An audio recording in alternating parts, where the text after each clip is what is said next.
ప్రార్థిస్తున్నాము. ఇక ప్రశస్తమైన దినం ప్రభావ మరి నీ సన్నిధికి వస్తున్నాం నాయన.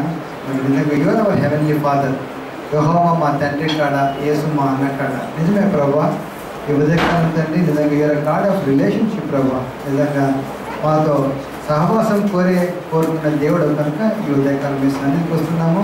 మరి యొక్క ప్రత్యేకమైన ఫాదర్స్ డే రోజు ప్రభా మీరు మమ్మల్ని అందరినీ ఆదరించమని ప్రార్థిస్తున్నాం. We all need your comfort. అవును ప్రభా, we all need your affirmation ప్రభా. ఈరోజు ప్రభా మరి వచ్చిన మా అందరితో మీరు మాట్లాడమని వేడుకుంటూ యేసు ప్రభు నామమున ప్రార్థిస్తున్నాం తండ్రి. తల్లి చేస్తారేమో చూడండి, ఎందుకంటే శబ్దం వస్తుంది.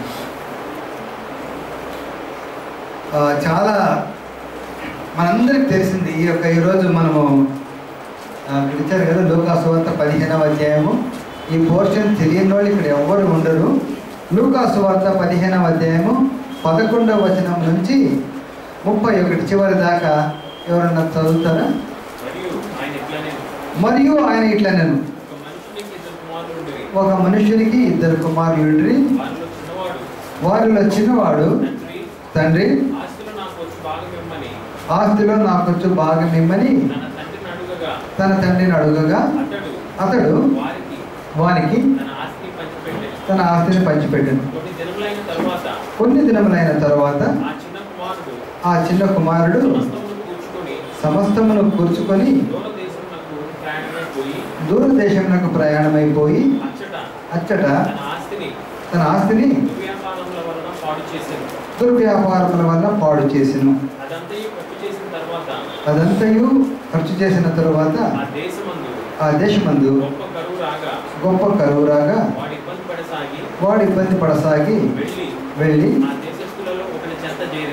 ఆ దేశస్తులో ఒకరి చెంత చేరెను. అతడు పందులను మేపుటకు తన పొలంలోనికి వానిని పంపెను. వాడు పందులు తిన పొట్టుతో తన కడుపు నింపుకొని ఆశపడను గాని ఎవడనో వానికి ఏమీ ఇయ్యలేదు. అయితే బుద్ధి వచ్చినప్పుడు వాడు నా తండ్రి యొద్ద ఎంతో మంది కూలివాండ్రకు అన్నము సమృద్ధిగా ఉన్నది. నేనైతే ఇక్కడ ఆకలికి చచ్చిపోతున్నాను. నేను లేచి నా తండ్రి యొద్దకు వెళ్ళి, తండ్రి నేను పరలోకముకు విరోధముగాను నీ ఎదుటను పాపం చేసింది. ఇక మీదట నీ కుమారుడనని అనిపించుకున్నటకు యోగ్యుడను కాను. నన్ను నీ కూలివానిలో ఒకనిగా పెట్టుకున్నామని అతనితో చెప్పుదని అనుకుని లేచి తండ్రి ఎదురుకు వచ్చాను. వాడు ఇంకా దూరంగా ఉన్నప్పుడు తండ్రి వారిని చూచి కనికరపడి పరిగెత్తి వారి మెడ మీద పడి ముద్దు పెట్టుకుని అప్పుడు ఆ కుమారుడు అతనితో తండ్రి నేను పరలోకమునకు విరోధముగాను నీ ఎదుటను పాపం చేసింది. ఇక మీదట నీ కుమారుడని అనిపించుకున్నటకు యోగ్యుడను కాను. అయితే తండ్రి తన దాసులను చూచి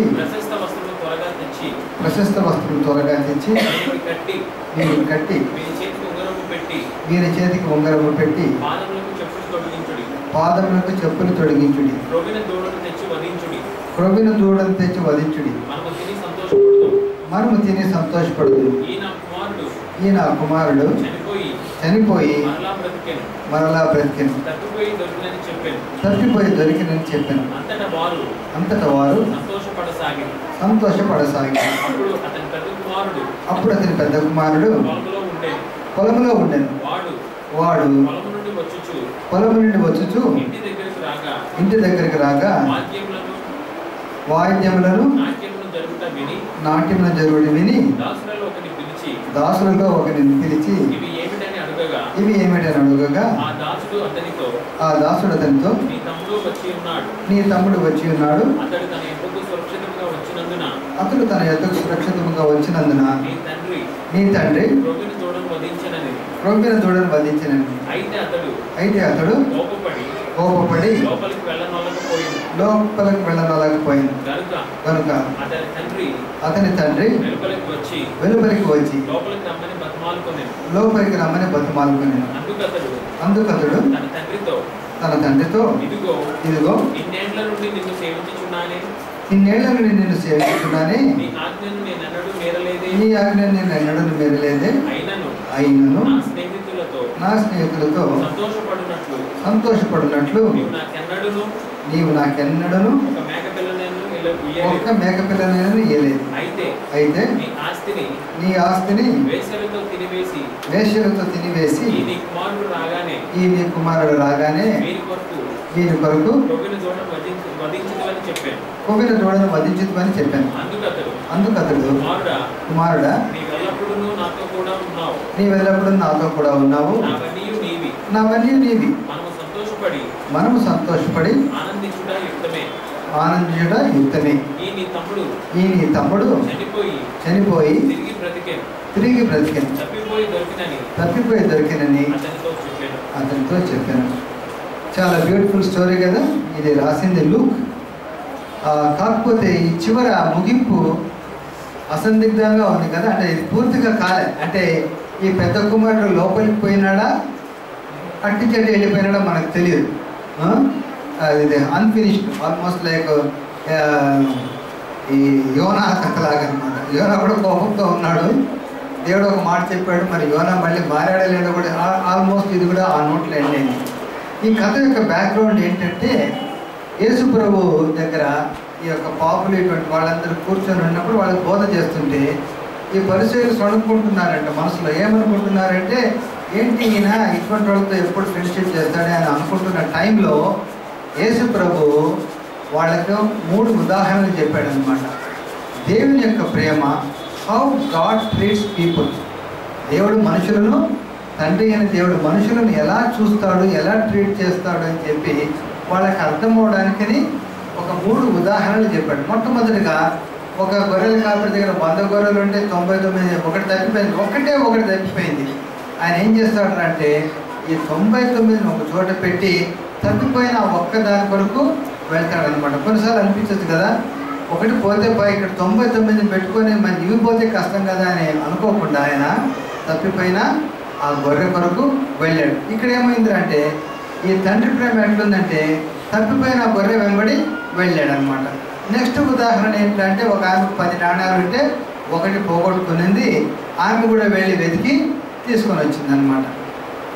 తర్వాత థర్డ్ ఏంటంటే తప్పిపోయిన కుమారుడు సంగతి చెప్పాడు అనమాట. చెప్తా ఇందులో చాలా కొన్నిసార్లు మనం పేరెంట్స్ చాలాసార్లు మనకు గిల్ట్ ట్రిప్లో వెళ్తుంటాం. తండ్రులైన వాళ్ళకి అర్థమవుతుంది. ఎన్నిసార్లు ఏమవుతుందా అంటే చాలాసార్లు ఎందుకు ఇట్లా జరిగింది, నేను ఎక్కడ పొరపాటు చేశానని ఆ యొక్క గిల్ట్ చాలా తండ్రులకు వస్తుంటుంది. ఇంత బాగా పెంచామే, ఇంత ప్రార్థనతో ఉన్నామే, ఇంత ప్రేమ చూపెట్టామే, వీడు ఎందుకు ఇలా తయారయ్యాడని అనుకుంటాం. కానీ ఏ తండ్రి కానీ ఏ తల్లి కానీ గిల్ట్ లేకపోవాల్సిన అవసరం లేదు. ఎందుకంటే ప్రతి ఒక్కళ్ళు వాళ్ళు ఏజ్కి వచ్చిన తర్వాత వాళ్ళ యొక్క ప్రవర్తన అదంతా కూడా వాళ్ళ యొక్క ఇష్టమే, అంతేగాని మన యొక్క పెంపుల్లో ఏం లేదు. ఈరోజు మార్నింగ్ కూడా బైబిల్ స్టడీలో మేము ఒక విషయం చెప్తా వచ్చామన్నమాట. పీపుల్స్ చర్చ్ టొరంటో ఆస్వాల్డ్ జే స్మిత్, గొప్ప పాస్టర్ ఆస్వాల్డ్ జే స్మిత్, ఆయన కొడుకు కూడా చాలా గొప్ప పాస్టర్ పాల్ బి స్మిత్. వీళ్ళిద్దరు కూడా చాలా దేవభక్తి పరులు. కానీ ఈ పాల్ బి స్మిత్ పిల్లలందరూ డ్రగ్ అడిక్ట్స్ అయిపోయారు. సో మరి పాల్ బి స్మిత్ సరిగ్గా పెంచలేదా, పిల్లలు చక్కగా పెంచుంటారు, చిన్నప్పటి నుంచి వాక్యం చెప్పింటారా, చక్కగా చెప్పింటారు, కానీ వాళ్ళు అట్లా అయ్యారు సమయాల పిల్లలు. సో ఈరోజు మార్నింగ్ ఒకవేళ ఎవరన్నా ఎందుకు ఇట్లా మా పిల్లలు అయ్యారని అనుకుంటున్నారేమో, మీరు ఎవ్వరు కూడా ఆ విషయంలో అనవసరమైన గిల్ట్ మనస్సాక్షిలో బాధపడాల్సిన అవసరం అయితే లేదు. ఎంతవరకు మన పని తల్లిదండ్రులుగా అంటే చక్కగా పెంచుతాము, వాళ్ళకి చెప్పాల్సింది చెప్తాము, ఇవ్వాల్సింది ఇస్తాము, అంతేగాని ప్రతిది కూడా మన రెస్పాన్సిబిలిటీ అయితే కాదు. దాని యొక్క పర్యవసానాలకు మనము రెస్పాన్సిబుల్ కాదు. ఎక్కడ పొరపాటు జరగకుండా పొరపాట్లు కూడా జరగచ్చు. Nobody is a perfect father, nobody is a perfect mother. ఎవ్వరు కూడా పర్ఫెక్ట్ పేరెంట్స్ లేరు. మనకేం అంత బాగా పర్ఫెక్షన్ ఎవరికి ఉండదు కదా. వీఆర్ ఆల్ ఫాలెన్ క్రీచర్స్, పడిపోయిన మనుషులము. మరి మన పిల్లలు కూడా అలానే ఉంటారు. So this morning first thing మనం అది ఆలోచించాలని చెప్తున్నాను. ఏంటంటే ఎవరు కూడా అటువంటిది అనుకోవాల్సిన అవసరం లేదు. ఇక్కడ ఏమైంది అంటే మొట్టమొదటిగా అప్పుడు ఈ 2 అయిన తర్వాత 3వ ఉదాహరణ చెప్తున్నాడు అనమాట, తప్పిపోయిన కుమారుడి సంగతి. మనం అందరం కూడా పారబుల్ ఆఫ్ ప్రాడిగల్స్ అని చదువుతాం, కానీ దీనికి ఇంకొక పేరు కూడా పెట్టచ్చు. ఏమని పెట్టచ్చు అంటే ఇక్కడ father like our heavenly father, మన తండ్రిలాగా, పరలోక తండ్రిలాగా ఉన్న ఒక ఫాదర్ని గురించి ఇక్కడ కథ. మరి చాలాసార్లు మనం ఇక్కడ పారబుల్ ఆఫ్ ప్రాడిగల్స్ అనే బదులు parable of a wonderful father అని కూడా అనుకోవచ్చు. కానీ ఈరోజు నిజంగా ఈ యొక్క తండ్రి ఎలా ఉన్నాడు అంటే ఆల్మోస్ట్ మన పరలోకపు తండ్రి లాగానే ఉన్నాడు అనమాట. సో దిస్ మార్నింగ్ కొద్దిగా ఫస్ట్ ఈ యొక్క కథను అనుకున్న తర్వాత దీనిలో అప్లికేషన్ పార్ట్స్, మనం దీన్ని ఈ యొక్క ఉపమానాన్ని మన జీవితంలో ఎలా అప్లై చేసుకోవచ్చు అనేది తర్వాత లాస్ట్లో కొంచెం సేపు స్పెండ్ చేద్దాం. ఇక్కడ మొట్టమొదటిగా ఏమైందంటే ఒక తండ్రికి 2 కొడుకులు ఉన్నారంట.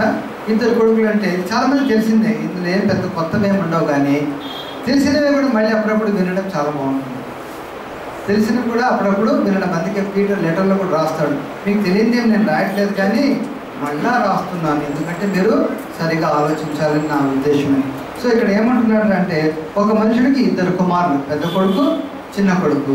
చిన్న కొడుకు అంటే వాళ్ళ నాయన్ని అడిగాడు, ఏమడిగాడంటే నా ఆస్తులు నాకు భాగం ఇచ్చేసే అనేసి. యాక్చువల్గా అంటే యూదా కల్చర్లో యూదుల ఆచారాల ప్రకారము తండ్రి బతుకున్నప్పుడు కొడుకుల ఆస్తి ఇవ్వమని అడగకూడదంట. తండ్రి చనిపోయిన తర్వాతనే వాళ్ళు పంచుకోవాలి. పెద్ద కొడుకేమో 2/3, చిన్న కొడుకేమో 1/3 అట్లా వస్తుంది అనమాట. అయితే వీడు తండ్రి బతుకుండగానే అడిగేశాడు, నా ఆస్తి నాకు ఇచ్చేయండి.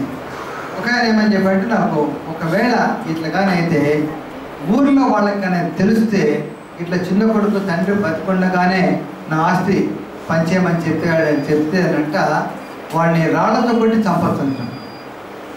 ఎందుకంటే వాడు తండ్రి బతుకున్న తండ్రిని వాడు చనిపోయిన తండ్రిగా సమానంగా ట్రీట్ చేశాడు కాబట్టి వాడిని రాళ్లతో కూడా కొట్టి చంపొచ్చంట. అంత పెద్ద నేరం అంట, ఏది యూదా యొక్క మత ఆచారాల ప్రకారం. సో ఇక్కడ ఏమైంది అంటే ఈ వ్యక్తి వాడు అలా చెప్పగానే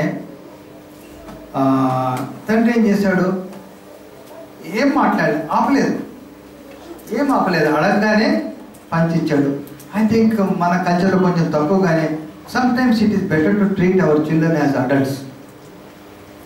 ఎందుకంటే వాళ్ళు అలా చేసినప్పుడు వాడే తెలుసుకుంటాడు. It's also sometimes good. వాళ్ళ యొక్క డెసిషన్ వదలచ్చు, అది మరి ఎలా అనుకుంటారు. కానీ యాజ్ పేరెంట్స్ మన దాంట్లో ఏంటంటే మనం చాలా ప్రొటెక్టివ్గా పెంచుతాము. కొన్నిసార్లు అది రైట్, కొన్నిసార్లు తప్పు అవుతుంది అనమాట. చాలా ప్రొటెక్టివ్గా పెంచిన చిల్డ్రన్ కొన్నిసార్లు లేటర్ లైఫ్లో సరిగ్గా హ్యాండిల్ చేసుకోలేరు. వాళ్ళ లైఫ్ ప్రాబ్లమ్స్, ప్రెషర్స్ వచ్చినప్పుడు వాళ్ళు దే కాంట్ హ్యాండిల్. చాలా మన ఇండియన్ కల్చర్లో మనం చేసే ఇది ఒక రకమైన ఎక్స్ట్రీమ్. కానీ ఇది చదివిన తర్వాత తండ్రి అలా ఎందుకు చేసాడో మనకు తెలియదు, కానీ దీనివల్ల గ్రేటర్ బ్లెస్సింగ్ వచ్చిందనమాట. ఇలా తండ్రి ఆ అబ్బాయికి ఫుల్ లిబర్టీ ఇచ్చాడు. అడగగానే ఆస్తి ఎందుకు నాయన ఇట్లా పోవద్దు, ఉండు, నేను లేమా, అన్న లేడా, ఇవన్నీ ఏం చెప్పలేదు, తండ్రి ఇచ్చేసాడు అనమాట. కానీ మనము అదొక ఎక్స్ట్రీమ్ లాగా పోయింది. మనము మన కల్చర్లో చాలా ప్రొటెక్టివ్గా పెంచుతాం. వాడు ఏదైతే తీస్తాం, వాడికి ఏం కష్టం రాకుండా చూస్తాం. కానీ కష్టాలు వచ్చినప్పుడు హ్యాండిల్ చేసుకోలేరు. వాళ్ళు హ్యాండిల్ చేసుకోలేనందువల్ల ఎవరికైనా బాధ అంటే వాడికి బాధే, వాడి పేరెంట్స్కి బాధ. పిల్లలు అంత హ్యాపీగా ఉండలేకపోతారు, తండ్రి పేరెంట్స్ కూడా కష్టం ఉంటుంది. So this morning I just want to tell ఏంటంటే పిల్లలకు కొన్నిసార్లు మనం లిబర్టీ ఇవ్వడము, వాళ్ళ వాడు చేసి దెబ్బలు తిని నేర్చుకుంటే he will be a strong person, she will be a strong girl. అది ఓకే. ఎనివే దాని నుంచి ఎక్కువ పోవడం అవసరం లేదు. ఇక్కడ తండ్రి కొడుకు అడగగానే తండ్రి వెంటనే పంచి ఇచ్చాడు. వాడు వెంటనే పోలే, కొద్ది రోజులు అక్కడ ఉన్నాడు. కొన్ని దినములైన తర్వాత నన్ను కదా తెలుగులో ఏం చేసి ఉంటాడు అంటే అమ్మేసి ఉంటాడు. ఒకవేళ ల్యాండ్ వచ్చింది అనుకో వాడి భాగము, దాన్ని ఎవరికి అమ్మి డబ్బులు తీసుకుంటాడు. ఏమన్నా నగలు వచ్చాయేమో అన్నీ అమ్మి పడేసి, ఈజీ కదా ట్రావెల్ చేయడము, చేతిలో పైసలు అంటే ట్రావెల్ చేయడం ఈజీ. అందుకని వాడు ఏం చేసి మొత్తం అమ్మేసి దూరంగా వెళ్ళిపోయాడు. ఆ ఊర్లో ఎందుకు ఉండలేదు అంటే he did not like, maybe తనకు తండ్రి యొక్క కట్టడి కానీ అది నచ్చలేదు. అసలు ఈ ఊర్లో నేను ఎందుకులే వెళ్ళిపోదాం అనుకొని దూర దేశం పోయాడు అనమాట, away from the influence of his father. So దేవునికి ఎప్పుడైనా మనం దూరంగా వెళ్ళినప్పుడు ఏమవుతుందంటే ఇక్కడ కొన్ని కష్టాలు వెంటనే చూసాం. మొట్టమొదటి డబ్బులు ఉన్నంత వరకు చాలా ఫ్రెండ్స్ బాగా సంతోషంగా ఉన్నాడు, ఖర్చు అయిపోయిన తర్వాత కష్టాలు ఆయన. ఎప్పుడైనా సరే మనం దేవునికి కానీ దూరంగా వెళ్తే ప్రాబ్లమ్స్, కష్టాలు. తర్వాత నీటిలో ఉన్నాడు, అవసరానికి డబ్బులు లేవు, తినడానికి పైసలు లేవు, తినడానికి తిండి లేదనమాట. ఆ టైంలో ఏమైందిరా అంటే వీడు యాక్చువల్గా యూదులు కదా, ఎంత దిగజారిపోయాడురా అంటే పందులు తినే పొట్టును కూడా తినడానికి పోయాడు. పందులు తినే పొట్టు. యూదులకు అసలు పందులు అంటే చాలా కోపం. వాళ్ళు they think it's an unclean animal. వీడు పందులు మేపడానికి పోయాడు. మేపడానికి పోయిన తర్వాత ఏం చేశాడు అంటే ఆ పందులు ఏం తింటున్నాయో అవి తినడానికి కూడా సిద్ధమైన అనమాట. When we go away from God there are so many miserable things. మన లైఫ్లో అనుకొని కష్టాలు మనము ఎదుర్కోవాల్సి వస్తుంది. ఈ నెక్స్ట్ 17వ వచనం నుంచి కొంచెం టైం స్పెండ్ చేద్దాము. ఇది చక్కటి వాక్యం అనమాట. 17వ వచనంలో ఏముంటుంది అంటే when he came to his senses, number 1, మనము వాడు వారి యొక్క స్పృహలోకి వచ్చిన తర్వాత ఇందులో బలి ఉంటుంది, ఓ అపనే ఆయే పే ఆయే, అపనే ఆపే మే ఆయే అది ఉంటుంది అనమాట. తన యొక్క మంచి సెన్సెస్ మేరకు ఏంటి నేను ఇలా చేశాను, ఎందుకు ఇలా చేశాను, నా జీవితం ఎందుకైంది అనే ఆలోచన వచ్చిందనమాట. కాకపోతే ఆలోచన వచ్చిన తర్వాత నెక్స్ట్ ఏముంటుందిరా అంటే వాడి థింకింగ్ ఈ వెంట్ బ్యాక్ అనమాట. ఎక్కడికి వెళ్ళిందిరా అంటే తన చిన్నతనానికి వెళ్ళింది. వాళ్ళ నాయన గుర్తొచ్చాడు, వాళ్ళ ఇల్లు గుర్తొచ్చింది, వాళ్ళ ఇంట్లో ఎంతమంది సర్వెంట్స్ ఉన్నారు, వాళ్ళకి ఎంత ఫుడ్, ఇవన్నీ గుర్తొచ్చాయి అనమాట. So one important thing as parents మనం నేర్చుకోవాల్సింది ఏంటంటే ఈ ఫాదర్ అంత తనకు ఇచ్చాడు కానీ లిబర్టీ, ఒక బ్యూటిఫుల్ థింగ్ ఏం చేశాడురా అంటే ఆ ఫాదరు ఈ gave him pleasant memories, precious memories. మన పేరెంట్స్గా మన పెద్ద గొప్పోళ్ళము అవ్వాల్సిన పని లేదు, చాలా ధనవంతులు అవ్వాల్సిన పని లేదు. మన పిల్లలకు ప్రెషస్ మంచి అమూల్యమైన జ్ఞాపకాలు ఇవ్వడానికి మనకు అన్నీ ఉండాల్సిన పని అయితే లేదు. పేదరికంలో కష్టాల్లో కూడా మన పేరెంట్స్గా మన పిల్లలకు మంచి మంచి జ్ఞాపకాలు, మంచి మంచి అనుభవాలు ఇవ్వచ్చు. దీనివల్ల చాలా లాభం ఉంటుంది. ఏముంటుంది అంటే వెళ్ళిపోయి పెద్దగా అయిపోయిన తర్వాత కొన్నిసార్లు అనుకోకుండా మన పిల్లలు మనకు దూరం అవ్వచ్చు, ఎమోషనల్గా దూరం అవ్వచ్చు, జియోగ్రాఫిక్గా దూరం అవ్వచ్చు అనమాట. దూరం అయినప్పుడు నిజంగా మళ్ళా మన యొక్క పిల్లలతో మనకు సంబంధం ఉండాలి అంటే ఏముంటుందో one of the strong points మనకు సహాయకరంగా ఉండేది ఏంట్రా అంటే మనము మన పిల్లలకి ఇచ్చిన జ్ఞాపకాలు, మనము మన పిల్లలకి ఇచ్చిన అనుభవాలు అనమాట. అది గుర్తుపెట్టుకుంటాం అనమాట. నేను చిన్నప్పుడు ఒక కథ చదివాను. ఒక అమెరికన్ యంగ్ ఫెలో ఆర్మీలో జాయిన్ అయ్యాడంట. జాయిన్ అయ్యి దూరంగా వెళ్ళాడంట వార్కి, ఎక్కడ వేరే కొరియాలోనే ఎక్కడ వార్ చేస్తున్నాడంట. వాడు ఇంకా తల్లిదండ్రులకు దూరం అయిపోయినాడు, ఒంటరిగాడు, పైసలు ఉన్నాయి, ఆర్మీ కొంచెం పవర్ ఉంటుంది. సో ఏం చేశాడు, డ్రింకింగ్ అలవాటు అయిందంట. డ్రింకింగ్ అలవాటు అయితే ఒకరోజు ఈవినింగ్ ఈ వెంట బార్ అంట పోయి ఇంకా తాగుదాం అనుకునేసరికి ఆ బార్లో 8 o'clock అయిందంట. నైట్ గంట కొట్టిందంట. 8 టంగ్ అని 8 సార్లు కొట్టేసరికి వీడికి ఏమైందంటే చిన్నప్పటి గుర్తొచ్చిందంట. ఏంటంటే 8 o'clock వాళ్ళ ఇంట్లో ఫ్యామిలీ ప్రేయర్ అంట. వాడు బార్కి వెళ్ళేసరికి అది 8 కొట్టడం అంతే. పాతి గుర్తొచ్చాయి, ఏంటి నేను ఇలా చేస్తున్నాను, why I'm doing like this అని చెప్పి వెంటనే బార్ వదిలేసి వెళ్ళిపోయాడు.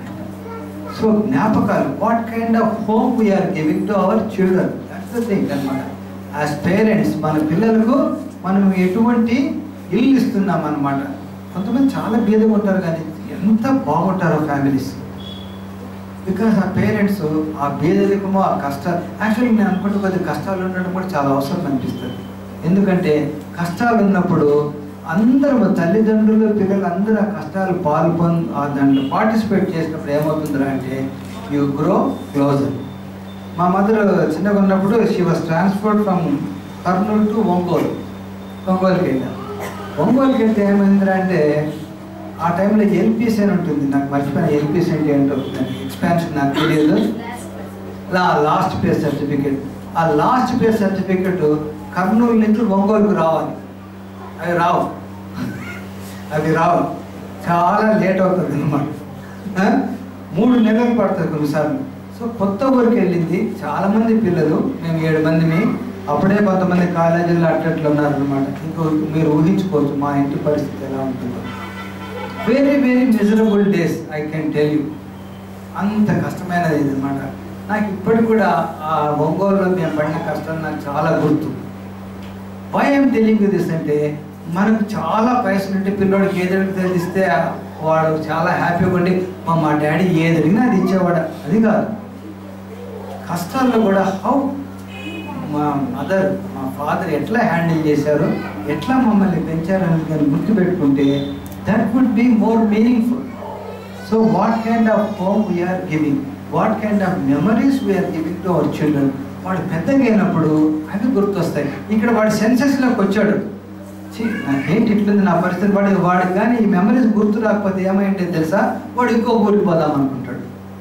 ఈ ఊరు బాగలేదు, ఇక్కడంత పందులు ఉన్నాయి, పందులు పొట్టే ఉంది, ఫలానా ఊరికి పోతాను, అక్కడికి పోతే నా పరిస్థితి బాగవుతుందని అనుకొని ఉండొచ్చు.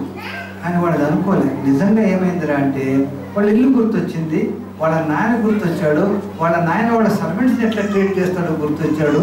వెంటనే అనుకున్నాడు, ఇదేంద్రా నా పరిస్థితిని ఉండాల్సిన అవసరం ఏముంది ఇక్కడ, go back to my father అనుకున్నాడు.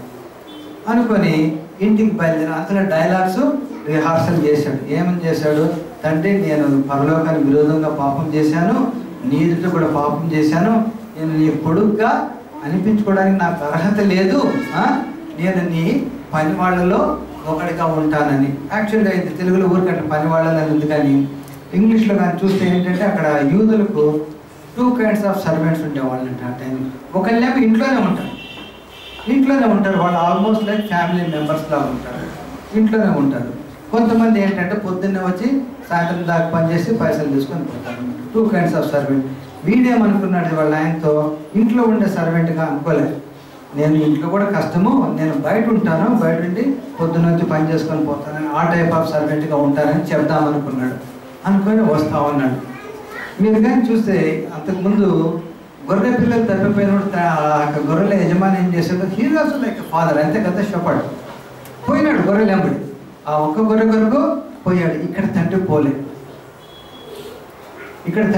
అక్కడే ఉన్నాడు, ఇంట్లో ఉన్నాడు. వేరే వాళ్ళని పంపించలే, ఫ్రెండ్స్ని పంపించలే, అరే ఎక్కడున్నాడో కనుక్కోండి, మా వాడిని కొంచెం చూసిరండి, వీలుంటే ఏమన్నా హెల్ప్ చేయండి, చెప్పండి మీ డాడీ మీ కొరకు చూస్తున్నాడు, మీ డాడీ సిక్కుగా ఉన్నాడు అని ఏం అటువంటి మెసేజ్లు ఏం పంపలేదు, జస్ట్ ఇంట్లో ఉన్నాడు. ఇంకో విషయం గుర్తుపెట్టుకుందాం, చాలాసార్లు మనం ఇట్లా ఆలోచిస్తాం అనమాట, ఎవరన్నా పోయి మా కొడుకు ఏదైనా చెప్తే బాగుండు కదా అనేసి. ఎవరు పోయినా అంతే, తల్లిదండ్రుల మీదనే వాడు ఇది లేనప్పుడు వాడు వేరే వాడు చెప్తే ఎందుకు వింటాడు. సో తండ్రిగా ఈయన ఏం చేశాడంటే అక్కడే ఉన్నాడు. కానీ ఒక బ్యూటిఫుల్ థింగ్ ఏం తెలుసా, మరి ఎందుకో కానీ ఈ తండ్రికి తెలుసు అనుకుంటా, మరి మంచి ప్రార్థనా పరుడేమో నాకు తెలియదు, లేకపోతే కొడుకు యొక్క మనస్తత్వం బాగా తెలిసిన వాడేమో నాకు తెలియదు, కానీ వాడు వెళ్ళిన రోడ్లో చూస్తూ ఉన్నాడంట. ఎందుకురా అంటే వీడు ఎప్పుడో ఒకరోజు వాపసు వస్తాడు, ఐ థింక్ యాజ్ పేరెంట్స్ మనం ఇది నేర్చుకోవాలనుకుంటాను, నేను అనుకుంటాను. ఒకటి ఏంటంటే దేవుడి మీద విశ్వాసం పెట్టాలి మన పిల్లల విషయము. సెకండ్ థింగ్, వాడిని బాగా అర్థం చేసుకోవాలి, వాడి మెంటాలిటీ ఏంటి, ఆ అమ్మాయి మెంటాలిటీ ఏంటి మనం బాగా అర్థం చేసుకున్నామంటే then we can perform better, మనము సరిగా పనిచేయగలం అనమాట. చాలాసార్లు మనం కూడా అంటే nobody is a perfect parent కాబట్టి కొన్ని పొరపాట్లు చేస్తూ ఉంటాం. సో ఇక్కడ ఈ తండ్రి మటుకు ఎంతో ప్రేమ కలిగినాడు, ఫుల్ లిబర్టీ ఇచ్చేసినాడు, అడగగానే ఆస్తి పంచిచ్చాడు, మళ్ళీ పట్టించుకోలేదు. కాకపోతే అదే రూట్లో చూస్తూ ఉన్నాడు, వీడు ఎప్పుడు వస్తాడో అనేసి చూస్తూ ఉన్నాడు. ముసలాయన వాడు దూరం నుంచి కనిపెట్టాడు. దూరం నుంచి కనగానే ఏం చేశాడు, పరిగెత్తుకుంటూ పోయాడు. వాడు ఎట్టుంటాడు, స్నానం నిండదు, బట్టలు మాసిపోయింటాయి, పందుల వాసన కూడా వస్తూ ఉంటుంది. తండ్రికి ఇవన్నీ గుర్తొస్తాయా? ఏం లేదు. పరిగెత్తుకుంటూ పోయి వాడి మీద పడి కౌగలించుకున్నాడు. మా ఫ్రెండ్ ఒక ఆయన చెప్పాడు అనమాట, ఏంటంటే సేమ్ థింగ్, యూదుల ఆచారం అని చెప్పాను కదా, తండ్రిని ఇట్లా ట్రీట్ చేసిన వాడిని రాళ్లతో కొట్టి చంపొచ్చట. తండ్రి అనుకున్నాడు, ఎవడన్నా రాళ్ళు వేస్తాడేమో నా కొడుకు మీద అని చెప్పి ప్రొటెక్షన్, తండ్రి ప్రేమ అట్లుంటుంది. సో అది చేశాడు. ఇంటికి తీసుకొని రాకముందే వీడు డైలాగ్ స్టార్ట్ చేశాడు. ఏం డైలాగ్? ఫస్ట్, నేను పరలోకము విరోధంగా పాపం చేశాను. సెకండ్, నీ ఎదుట నేను పాపం చేశాను. నీ కుమారులని అనిపించుకొనను. దాని తర్వాత ఏమన్నాడు, ఏమనాలనుకున్నాడు? మీ ఫుల్ వన్గా ఒకటే చేసుకోమని అని చెప్పాలనుకున్నాడు. కానీ తండ్రి అది చెప్పనివ్వలే. సగంలోనే డైలాగ్స్ ఆగిపోయినాయి. వాడి కన్ఫెషన్ పార్ట్ ఒప్పుకున్నాడు. తర్వాత నీకు ఎదురు విరోధం పాపం అక్కడ దాకానే. God wants confession. తర్వాత ఎక్స్ప్లెనేషన్స్ అవన్నీ అనవసరం అనమాట. ఓన్లీ కన్ఫెషన్ అనమాట. సో ఇక్కడ ఏమైందిరా అంటే అక్కడికి ఆపేశాడు. కొడుకు మళ్ళీ ఛాన్స్ కూడా లేదు. నన్ను నీ కూలి వాడిగా పెట్టుకో, బయట నుంచి వస్తాను, నువ్వు నాకు ఎక్కువ పైసలు ఇవ్వకున్నా పర్వాలేదు, ఇవన్నీ ఏమీ లేవన్నమాట. జస్ట్ అక్కడ ఆపేసి తీసుకొచ్చాడు అనమాట. తీసుకొచ్చిన తర్వాత అందరినీ పిలిచాడు. మన వాళ్ళందరినీ పిలిచి చెప్పాడు అనమాట. ఒకటి గుర్తుపెట్టిన ఏమేమి చెప్పాడు అంటే, నెంబర్ 1 ఫస్ట్ వాడి డ్రెస్ చేంజ్ అండి, ప్రశస్తమైన వస్త్రం. So when we come back to the Lord again he changes our, ఆయన యొక్క వస్త్రము మనకి ఇస్తాడు. నెంబర్ 1. సెకండ్ థింగ్ ఉంగరము. ఉంగరం ఏంటంటే సన్షిప్, మళ్ళీ నువ్వు నా కొడుకువి. Slippers, sandals. ఇంట్లో అంటే యూదుల ఆచారం ప్రకారము హెల్పర్స్, సర్వెంట్స్ ఇంట్లో చెప్పులు వేసుకోకూడదు, ఓన్లీ చిల్డ్రన్. సో మళ్ళీ ఏమేమి చేయాలో కొడుకుగా పూర్తిగా ఇవి ఇచ్చాడు. కాకపోతే ఏంటంటే ఇవన్నీ ఎవరు చేశారు? తండ్రి చేయలే. చూసారా చదివినప్పుడు? ఈ author servants to do this అంటే ఎందుకు చెప్తున్నాను ఏదంటే నాకు చదువుతుంటే ఇప్పుడే అనిపించింది అనమాట. There are certain things as a church we need to help others. As a church we must help to restore a fallen brother or a fallen sister. వీళ్ళను మళ్ళీ మనము రెస్టోర్ చేసే పని మనకు ఉంటుంది అనమాట. మీకు గుర్తుందో లేదో, లాజర్ను లేపింది ఎవరు? లాజరు బయటికి రమ్మని యేసు ప్రభు. తర్వాత లాజర్ కట్లు ఆ వస్త్రాలను తీసింది ఎవరు? అక్కడ ఉన్నాడు చెప్తాడు, అని కట్లు విప్పండి అని. So as believers, as fellowship people మనం ఏంటంటే it is your responsibility and my responsibility when a person is coming back to the lord to help them for restoration అనమాట. సో ఇక్కడ ఇదంతా అయింది, చాలా బ్రహ్మాండంగా జరుగుతుంది. ఈ టైంలో ఏమైందంటే పెద్ద కొడుకు వచ్చాడు. పెద్ద కొడుకు ఇంటికి వచ్చాడు. యాక్చువల్గా మీరు ఆలోచించండి, ఇంట్లో మ్యూజిక్ డాన్స్ వస్తే ఏం చేసి ఉండొచ్చు ఈ పెద్ద కొడుకు? వాడే పరిగెత్తి ఉండొచ్చు లోపలికి. ఏమో జరుగుతుంది సంతోషం మా ఇంట్లో. చాలా రోజులుగా మా నాయన చాలా డల్గా ఉన్నాడు, చాలా డిప్రెస్గా ఉన్నాడు, చిన్న కొడుకు విషయం ఆలోచిస్తున్నాడేమో, ఏదో జరిగింది సంతోషం, పరిగెత్తాల్సింది పోవాలి. కానీ వీడి యొక్క నేచర్ యాటిట్యూడ్ ఎట్లుంది? బయట ఉన్నట్ట సస్పిషియస్ ఫెలో, సినికల్ ఫెలో. బయట ఉండి ఒకటి పిలిచాడంట సర్వేడు, ఏంటి కథ, ఏంటి అందులో ఏం జరుగుతుందంటే, ఇప్పుడైతే మీ తమ్ముడు పోయినాడు కదా.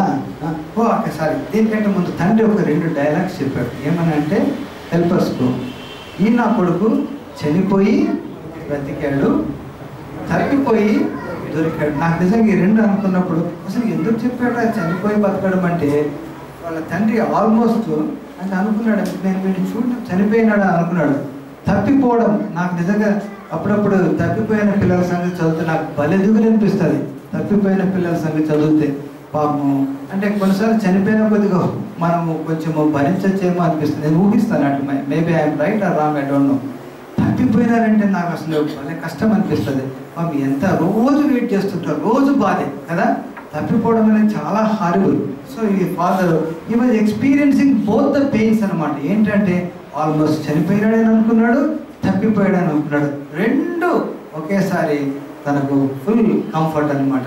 చనిపోయిన నా కొడుకు బతికాడు, తప్పిపోయిన నా కుమారుడు మళ్ళీ దొరికాడు. ఎంత సంతోషం అనమాట. సో సర్వెంట్స్కి అవి చెప్పాడు అనమాట.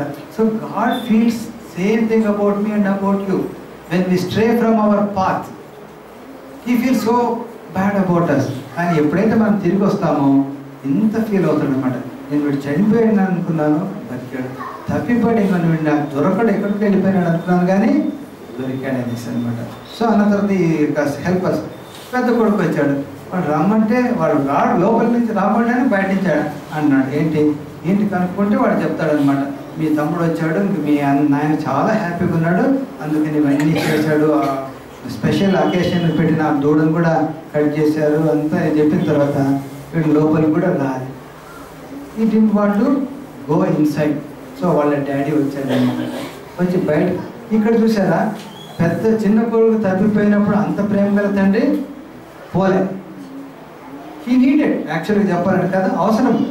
చిన్న కొడుకు, కానీ తండ్రి పోలేదు, అక్కడే ఉన్నాడు. ఈ పెద్ద కొడుకు విషయంలో ఈజ్ మోర్ నీడీ.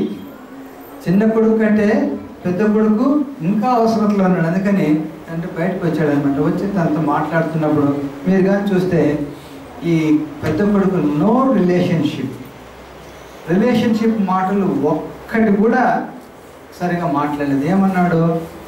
నీ కొడుకు అంటాడు.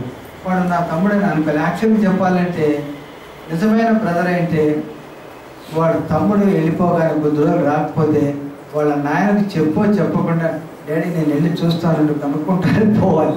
యూజువల్ బ్రదర్స్ అట్లుంటారు, బ్రదర్స్ కానీ సిస్టర్స్ కానీ వీడు పోలే. పోకపోగా వచ్చిన తర్వాత ప్రేమగా అదే సంతోషం ఏం లేదన్నమాట. వాళ్ళ నాయన మీద చాలా కోపకున్నాడు, చాలా అక్యుజేషన్స్. నువ్వు నాకు మేకపిల్ల నన్ను ఇచ్చావా నా ఫ్రెండ్స్తో నేను స్పెండ్ చేయడానికి? వీడు నీ కొడుకు వచ్చాడు, నా తమ్ముడు అంటాడు అనమాట. నీ కొడుకు వస్తే నువ్వు ఇంత పని చేస్తావు అంటాడు. తండ్రి మళ్ళీ రిలేషన్షిప్ చెప్తున్నాడు. ఏమంటున్నాడు? Because this brother of yours was dead and is alive again, he was last and found. నేను అట్లా అనకూడదు, చచ్చిపోయాడానికి మీ తమ్ముడు వచ్చాడు, తప్పిపోయాడానికి మీ తమ్ముడు వచ్చాడు, నువ్వు ఇట్లా మాట్లాడకూడదని చెప్తున్నాడు. కానీ వాడు మరి విన్నాడో లేదో నాకు తెలియదు, కానీ వెళ్ళిపోయాడు. మనకు తెలియదు, వీ రియల్లీ డోంట్ నో అన్నమాట. So this morning and this father's day we can see how much our father loves. మన దేవుడు మనల్ని ఎంతగా ప్రేమించాడు. ఈ కథ యేసుప్రభు ఎవరి కొరకు చెప్పాడంటే హృదయ కాఠిన్యం ఉన్న ఆ యొక్క పరిచర్యల కొరకు, అటువంటి వాళ్ళ కొరకు చెప్పాడనమాట. ఎందుకురా అంటే that they would understand the love of the heavenly father. This morning మనం కూడా ఇది అనుకుందాం అన్నమాట. ఏంటంటే దేవునికి దూరంగా కానీ మనం ఉంటే దేవుడు కొన్నిసార్లు మనకు ఈ గివ్స్ అస్ పర్ఫెక్ట్ ఫ్రీడమ్. ఈ కథ మనం రెండు రకాలుగా చూసుకోవచ్చు. ఒకటి దేవుడు అంటే తెలియని అన్బిలీవర్ అన్న అనుకోవచ్చు, లేకపోతే బిలీవర్గా ఉండి దూరం అయిపోయిన అని కూడా అనుకోవచ్చు. యాక్చువల్గా వాచ్మెన్ ఏమంటాడంటే ఈ కథ చాలామంది గాస్పెల్ మెసేజ్గా చెప్తారు, కానీ గాస్పెల్ మెసేజ్ కంటే కూడా దిస్ ఈజ్ ఫర్ బిలీవర్స్ అంటాడు. ఎందుకంటే he was with father, he had a relationship with father. దేవునితో తండ్రితో వ్యక్తిగత సంబంధం ఉండి వెళ్ళిపోయాడు అనమాట. సో ఎట్లనే తీసుకోవచ్చు, అస్సలు దేవుడు అంటే తెలియని వాళ్ళకు లాగానే తీసుకోవచ్చు, తెలిసిన వాళ్ళలాగానే తీసుకోవచ్చు అనమాట.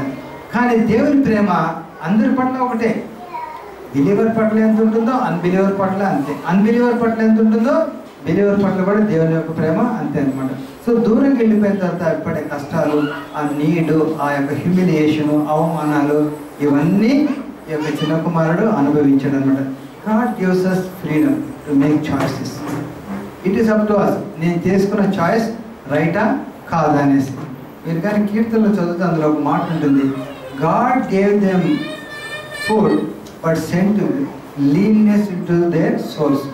దేవుడు వాళ్ళ యొక్క ప్రార్థన విన్నాడు, కానీ వాళ్ళ యొక్క ఆత్మలో క్షీణత. God some times allows, okay చెయ్యి, కానీ హూ ఆర్ ద సఫరర్స్ అంటే మనం అనమాట. సో ఈ చిన్న కొడుకు పర్మిషన్ ఇచ్చాడు, ఏం మాట్లాడలేదు, వాళ్ళు చేయకూడదు ఏం చెప్పలేదు, కానీ వీళ్ళు అన్నాడు, వెయిట్ చేశాడు. So God weights for you and for me.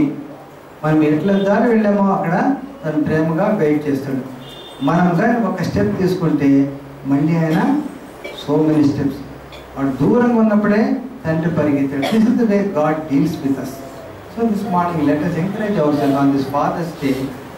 This is the kind of God, this is the kind of Heavenly Father we have. వచ్చిన తర్వాత ఏం ప్రొబేషన్ పీరియడ్లో పెట్టలే, నిన్ను కొద్ది రోజులు చూస్తాను నీ సంగతి, కొద్ది రోజులు అక్కడ అవుట్ హౌస్లో ఉండు, అవన్నీ ఏం లేదు madam. Full restoration, total restoration, immediate restoration, no probation period అనమాట. ఏం లేదన్నమాట, వెంటనే రమ్మన్నాడు. మళ్ళీ చేస్తాడా, ఏచేమో, అవన్నీ ఆలోచించలేదు.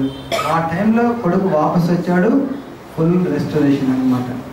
దాని తర్వాత ఆ యొక్క కొడుకు ఆ యొక్క వస్త్రాలు అవన్నీ ఇచ్చింది, helpers, servants. This is your responsibility and my responsibility in church. ఇటువంటి ఎవరైనా పడిపోయిన వాళ్ళు, పక్కనమైన వాళ్ళు ఉంటే మనం కండెం కాకుండా వాళ్ళను ఆ యొక్క దేవుని యొక్క పని దేవుని పని లేకుండా మనం దూకిన నష్టము. దేవుడి పని జరుగుతున్నప్పుడు మనము దేవుని యొక్క జత పరివారంలో ఉండి వాళ్ళను రెస్టోర్ చేయాలన్నమాట. కొన్నిసార్లు మన యొక్క పెద్ద కొడుకు యాటిట్యూడ్ ఉందేమో. పెద్ద కొడుకు ఇట్లాంటి వాళ్ళు వచ్చినప్పుడు సంతోషించే బదులు మనకు బాధ అవుతుందేమో. But God will come and talk to us. అక్కడ కూడా మళ్ళీ ఈ పెద్ద కొడుకు ఇంకొక ఛాయిస్ ఇచ్చాడు. ఇది చెప్పాడు తండ్రి, ఇట్స్ అప్ టు పెద్ద కొడుకు. వాడు లోపలికన్నా పోవచ్చు, వీడు కూడా అడగచ్చు, నా ఎందుకులే కష్టం లేదు, నేను కూడా నా భాగం తీసుకుని వెళ్ళిపోతాను. ఎన్నో వాడి భాగం అక్కడే ఉంది. ఎందుకంటే చిన్న కొడుకు వేస్ట్ చేసుకున్నాడు, మిగిలిందంతా నా ఆస్తి అంతా నీదే కదా అంటున్నాడు తండ్రి. అదంతా నీదే, ఇప్పుడు తీసుకొని పోవచ్చు. సో ఇట్స్ అప్ టు పెద్ద కొడుకు. సో ఈరోజు మనం అది కూడా ఆలోచించుకుందాం అనమాట. దేవుడు ఎవరినంటే పిలిచినప్పుడు మనం యాక్సెప్ట్ చేస్తామా దాన్ని, లేకపోతే మనసులో అది దుఃఖంగా పెట్టుకుంటామా. So this is what God wants us to know on this Father's Day.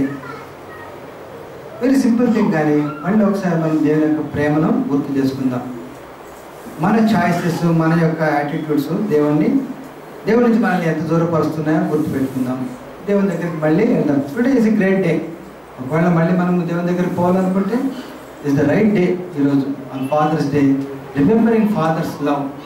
ఆయన మనం ఏ ఏరియాలో కష్టపెడుతున్నాం, దుఃఖపెడుతున్నాం అని అనుకొని ఇంకా నేను ఇప్పటి నుంచి ఇక దుఃఖపెట్టదలుచుకోలేదని ఆ యొక్క ఫామ్ డెసిషన్లోకి వస్తే once again that beautiful fellowship is restored. ఆ యొక్క ప్రేమ, ఆ యొక్క ఫెలోషిప్ మళ్ళీ మన యొక్క జీవితంలో సమృద్ధిగా మనము అనుభవించవచ్చు. Let us pray. కృపగల దేవ, కళల రాజా, రక్షక తండ్రి, ఈ పరిశుద్ధ పాదాలకు స్తుతులు, స్తోత్రాలు, వందనాలు చెప్పుకుంటూ ఈ ఉదయకాలం యొక్క సన్నిధికి వస్తున్నాము. ప్రభా, మరి నిజంగా నీ ప్రేమ నా పట్ల, మా పట్ల ఎంత గొప్పది ప్రభా. మా పట్ల నీకున్న ఆలోచనలు ఎంతో గొప్పవి ప్రభా. ఎన్నోసార్లు ప్రభా మా యొక్క చాయిసెస్ ద్వారా ప్రభా నీకు ఎంత మనసు కష్టం చేస్తున్నాము. కానీ మీరైతే మారని ప్రేమతో మమ్మల్ని వెంటాడుతున్నారు ప్రభా. ఈరోజు మేము ఇలా ఉన్నామంటే నీ యొక్క కృప, నీ యొక్క కనికరమే ప్రభా. ఈ ఉదయకాలం మాకు ఇంత మంచి దేవుడు యెహోవా మా తండ్రి కాడ, యేసు మా అన్న కాడ. నిజమే ప్రభా, మా యొక్క జీవితాల ప్రభా ఈ యొక్క రెండు సంబంధాలు ఎంతో అనుభవిస్తున్నాం ప్రభా. ఎంత ప్రివిలేజ్ పీపుల్. ఈ యొక్క ఫాదర్స్ డే ప్రభా మన యొక్క ప్రేమను గుర్తు చేసుకోవడానికి మీరు మాకు ఇచ్చిన యొక్క సమయాన్ని బట్టి వందనాలు అర్పిస్తున్నాం ప్రభా. మరి మేము నీ యొక్క బలలో పాల్పొందకపోతుండగా మరి మమ్మల్ని యోగ్యులుగా ఈ యొక్క బలలో చేయడానికి సహాయం చేయమని యేసు ప్రభువును ప్రార్థించి వేడుకుంటున్నాం తండ్రి. ఆమేన్. ఇప్పుడు మనం అందరం బలలోకి వెళ్దాము. దాని తర్వాత అంత ఎక్కువ టైం త్వరగానే అయింది కాబట్టి maybe if you want to share about your father ఏదైనా ఉంటే we will give you time. I invite Praveena and Ramesh to come and help me with the communion.